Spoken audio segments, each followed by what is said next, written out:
nivel 4, ¿cómo están? Vamos a continuar con el sexto tema del curso de química, el principio de Leche-Atelier. Chicos, la clase anterior habíamos visto sobre equilibrio químico, ¿sí? Hemos aprendido lo que es la constante de equilibrio en función a las concentraciones, la constante de equilibrio en función a las presiones y una ecuación que nos relaciona K sub C con K sub P, ¿cierto? Muy bien, ahora vamos a ver el principio de Leche-Atelier. En palabras comunes, ¿qué es el principio de Leche-Atelier? El principio de Leche-Atelier trata de explicar, ¿ok?, de qué manera va a tratar de mantenerse el equilibrio ante ciertas perturbaciones que se puedan presentar. Eso es lo que trata el principio de Leche-Atelier. Y tenemos tres factores. ¿Te acuerdas que en la clase anterior te dije que los factores que alteran el equilibrio químico vendrían a ser la concentración, la temperatura y la presión? Ok, lo vamos a analizar eso ahora. Cambio de concentración. Para la reacción, fíjate aquí qué reacción tengo. Hidrógeno más nitrógeno, amoníaco. Entonces, bueno, le vamos a poner aquí el 1 para poder entender mejor, ¿sí? Listo. Muy bien, entonces chicos, fíjense. Esto lo voy a resumir en esta tablita para que tú te des cuenta fácilmente.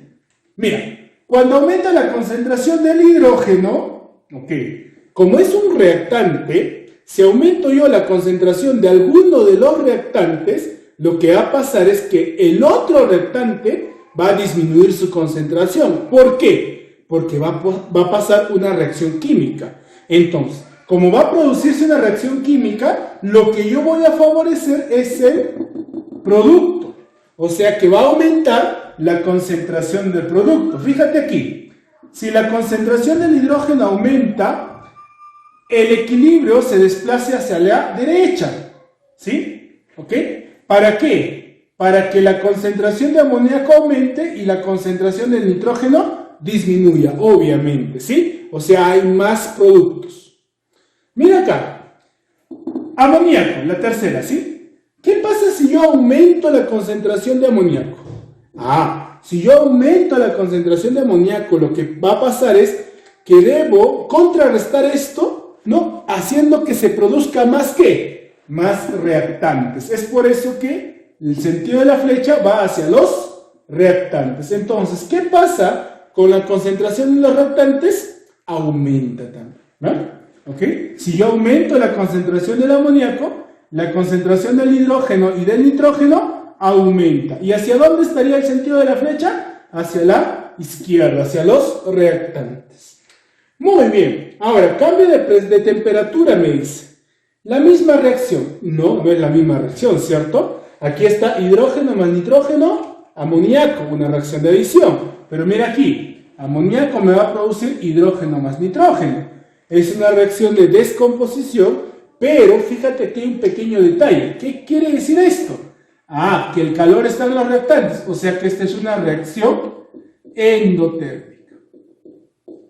A ver, listo. Muy bien, chicos. Entonces, si yo tengo una reacción endotérmica, endo quiere decir adentro. Yo requiero de calor para poder funcionar. Entonces, pregunta, si yo aumento la temperatura, o sea, lo caliento, ¿favoreceré los productos o favoreceré a los reactantes? Obviamente, como yo aumentando el calor o la temperatura voy a producir, entonces yo voy a favorecer los reactantes. ¿Y de qué manera? Mira, aumenta la concentración de hidrógeno, aumenta la concentración del nitrógeno, pero la concentración del amoníaco obviamente va a disminuir. ¿Por qué? Porque estoy haciendo que aparezca más productos. Ahora, si a una reacción endotérmica yo lo enfrío, o sea, le quito temperatura o le quito calor, ¿qué va a pasar? ¿Produciré hidrógeno más nitrógeno? Por supuesto que no. Entonces, el sentido de la flecha va a irse hacia los reactantes. Con eso que estoy haciendo, fíjate, que la concentración del hidrógeno y del nitrógeno van a disminuir. ¿Por qué? Porque no voy a producir para este lado, sino ahora voy a producir para este otro lado. Y la concentración del amoníaco obviamente va a aumentar. Muy bien, chicos. Finalmente, cambios de presión. Vamos a recordar nuestra ecuación general de los gases ideales, universal, perdón. ¿Cuál era? El pavo ratón, ¿cierto? Pavo igual a ratón. Muy bien. Ahora, voy a hacer lo siguiente, ¿ya? Todo esto le voy a hacer que permanezca constante. Entonces, ¿cómo quedaría mi expresión? Presión por volumen va a ser igual a una constante. Pregunta. ¿Cómo son estas dos variables? ¿Directa o inversamente proporcional? Ah, muy bien, inversamente proporcional. ¿Qué quiere decir? Que si uno aumenta, para que se mantenga constante, ¿qué debe pasar con la otra? Disminuir. Muy bien. Este criterio vamos a aplicar aquí. Mira, lo primero que tengo que hacer es identificar cuántas moles hay aquí y cuántas moles hay acá. Un pequeño dato, chicos. Cuando el número de moles en reactantes y productos son iguales, no les afectan los cambios de presión. ¿Ok? ¿Se entiende? Perfecto. Entonces, si te das cuenta, tú haces una suma rápida, aquí vas a determinar que hay 3 moles. 2 más 1, 3. Y aquí simplemente vas a determinar que hay 2 moles. Muy bien. ¿Dónde hay más moles? En los reactantes. ¿Dónde hay menos moles? En los productos. Muy bien. Ahora, fíjate aquí.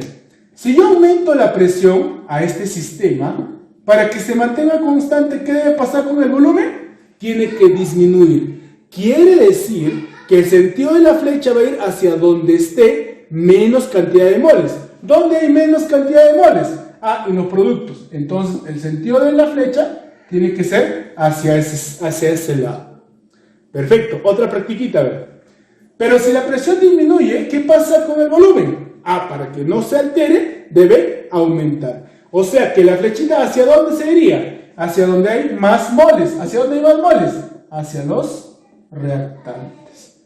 Muy bien, chicos, espero que se haya entendido. He tratado de simplificar bastante este temita. Nos vemos en el siguiente video.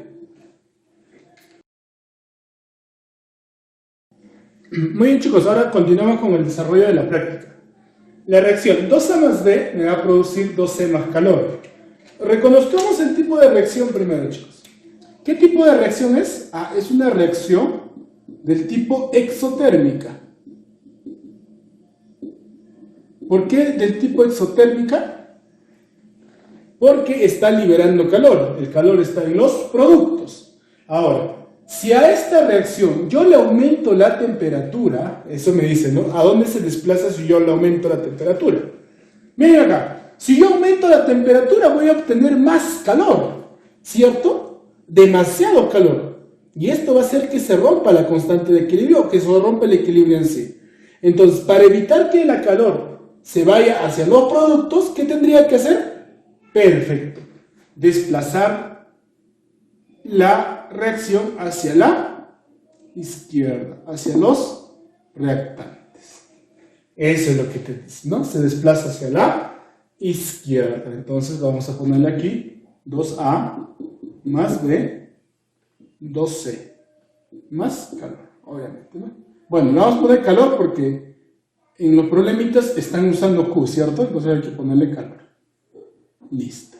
Muy bien. Entonces, siguiente pregunta. Tengo cloro más hidrógeno, cloruro de hidrógeno, lo balanceo y ya está. ¿Qué pasa si yo aumento la concentración de ácido clorhídrico? Miren, chicos, si yo aumento la concentración de ácido clorhídrico, ¿sí? Si esto yo lo aumento, ¿ok? ¿Qué va a pasar con la reacción?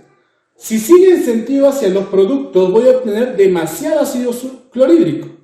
Entonces, para contrarrestar esta perturbación, ¿hacia dónde tendría que ir el sentido de la reacción? Muy bien, tendría que ir hacia los reactantes. De esta manera. Digo, cloro más hidrógeno, ¿cierto? Me va a producir cloruro de hidrógeno.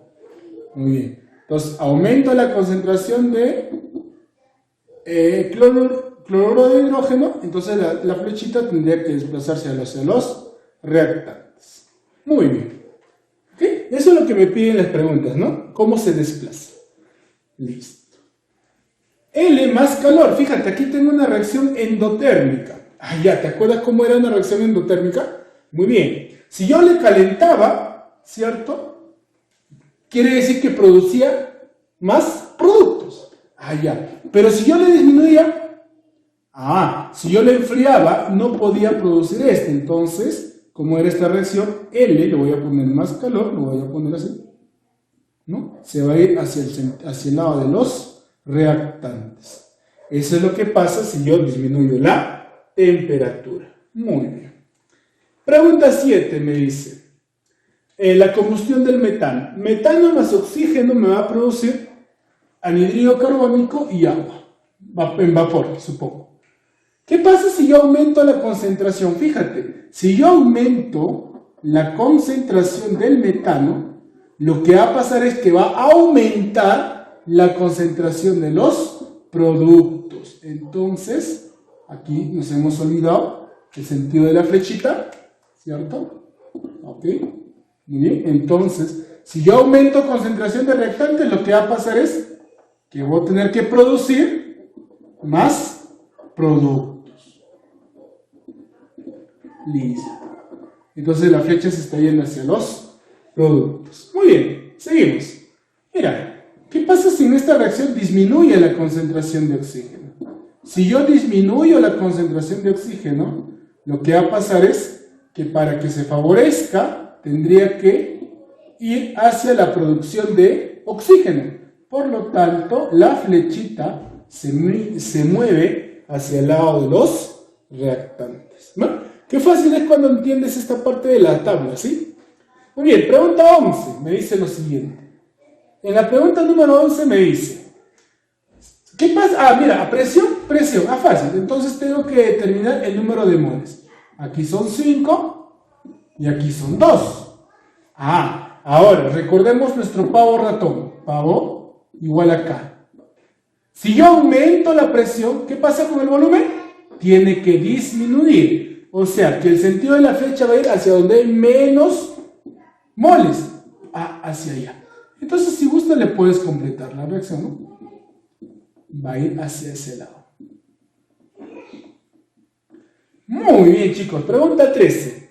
Otra vez, sumamos moles. ¿Cuántos hay? Aquí hay 3 y aquí hay 4. Entonces, otra vez pongo presión por volumen es igual a una constante. ¿Qué pasa si yo disminuyo la presión? El volumen tiene que aumentar. ¿Y dónde tengo más cantidad de sustancias? Otra vez hacia ese lado. Entonces, simplemente yo voy a poner así. P más 2M me va a producir 4Q. ¿Listo, chicos? Muy bien, chicos, continuamos con la pregunta número 15. Hidrógeno más yodo, ácido yodhídrico, más calor. ¿Ok? Me está diciendo que esta reacción es exotérmica. Muy bien, chicos. Entonces, vamos a ver. Me dice, ¿cuál de las tres condiciones hace que el sentido de la flecha gire o vaya hacia la derecha? Veamos. Ok. Entonces, lo primero que voy a hacer es lo siguiente, chicos, para poder dar respuesta a esto. ¿Cuántas moles hay aquí? Muy bien, hay 2. ¿Cuántas moles hay aquí? Muy bien, hay 2. Consulta, ¿la presión le afecta? Muy bien, no le afecta. Entonces aquí le vamos a poner no le afecta. ¿Por qué? Porque el número de moles son iguales, no te olvides. Muy bien. Ahora, una vez que ya identifiqué esa parte, voy a identificar la última, que me dice la disminución de la temperatura. Muy bien. Miren, chicos, si yo enfrío esto, ¿cierto? Si yo enfrío este sistema, lo que va a pasar es que para que se mantenga el equilibrio, va a tener que desplazarse hacia la derecha. ¿No? ¿Te acuerdas cuando yo calentaba? ¿Qué pasaba? Si yo calentaba demasiado calor, tenía que irse hacia la izquierda. Pero cuando yo lo enfrío, se va a ir hacia la derecha para que se mantenga el equilibrio. Por lo tanto, en esta pregunta la respuesta será solo 1. Muy bien, chicos. Entonces, con esto espero que esté claro. Revisen solamente esa tablita. Con eso van a poder responder cualquier pregunta. No te olvides que tu tarea son las preguntas pares de la práctica y las preguntas 4 y 7 de autoevaluación. Autoevaluación. Listo, chicos. Los espero por la tarde para resolver cualquier duda que todavía haya quedado. No faltes.